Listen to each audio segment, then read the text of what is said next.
Hey everyone, welcome to another video. Today we're going to talk about issue number 4 of X-Force, written by Jeffrey Thorne, but before we dive into the story, I want to ask you a favor. If you enjoyed this video, please leave a like and a comment to help the channel grow. So, with that said, this issue opened right where the last one left off, with the entire X-Force team completely defeated, with the exception of Tank. So, as everyone lay defeated, Tank stood his ground, took out his weapon, and charged into battle against the seemingly unstoppable Nuclo. But during this encounter, something strange and mysterious went down as Tank phased through the giant golden man and was sent flying headfirst into the stone steps behind his target. With confusion in the air, Tank quickly reoriented himself just to see Betsy and Rachel returning to their feet as well. So once the team was together, they immediately started to pull together as much information as possible to get a better understanding of what they were up against. And during their conversation, Sage, Rachel, and Betsy pointed out how physical, psi, nor magical-based attacks did absolutely nothing against their adversary. So with little info before them, the team then turned to Forge so he could check his analog. And according to his devices, the fracture they are trying to stop is incomplete and is currently ongoing. Which ultimately means that they still have a chance to potentially stop Nuclo. So with that said, Betsy steps up and confronts Forge and asks if he thinks he is the one who is meant to be leading this team, because they are really only following him because he claims they can prevent Armageddon.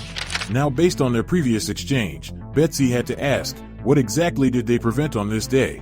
Because from her viewpoint, Phnom Penh is a disaster zone, Nuclo is gone, and she would very much like to know where that whole temple came from. So with this structure appearing out of nowhere, Sage started to scan the building, and based on what she found, the temple was called the Temple of the Dragon's Breath. Now this temple was the focus of local legend for at least 500 years, and was just recently rediscovered in the late 20th century by American soldiers, before they all went missing and vanished. So with that gap in data, Betsy asked Forge if his analog was able to provide any additional information, to which a confused Forge replied by saying something was interfering with the analog, because it was acting off-spec. So with the MacGuffin out of commission, Betsy just tells Forge to open up his mind and show her what he sees when he looks at it. And just like before, Forge outright refused to do as requested. Now up to this point it is clear that Forge is doing something that he knows the rest of the team would not be down with. So I'm really curious about what this big betrayal will be. Because currently, Forge is dead set on keeping his secrets to himself, which will drive a huge wedge within the team moving forward. But anyway, this confrontation is put on pause when Serge points out something everyone needs to see. Because while Serge was looking around, she found that the place was totally empty, but for some reason, Serge noticed that somebody had a big fight within the temple, and they weren't using swords and shields, but rather blasters that left marks on some of the walls. And to make things stranger, all these battle scars are extremely old.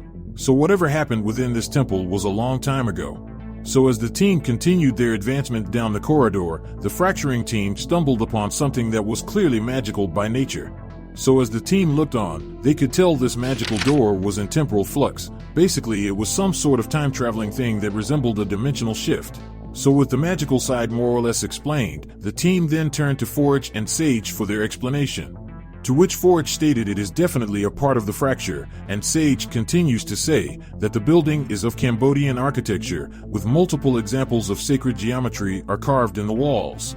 Now sacred geometry is an alt science, attaching mystical meanings to certain geometric shapes and proportions. So long story short, this building is more like a version of alchemy, or magic mixed with science. With that explained, Tank walked up to a symbol on the wall and stated that he noticed this symbol when he was battling Nuclo because it appeared right before he disappeared. So with more data coming to light, Rachel and Betsy also bring up a symbol they saw while they were in his mind. So with 2 sacred geometry symbols discovered, Sage asked Forge if he had anything to add. To which Forge displayed a diagram of what the analog is showing him. He states that the bright spot is where they are and it is supposed to show them where the fracture should be. According to this map, the fracture they were just dealing with is now gone, and a new one opened in the Florida Everglades. Now, this is extremely bad news because Florida is 6 hours away, but if they hit Mach 2, then they could pull it off in 3 hours.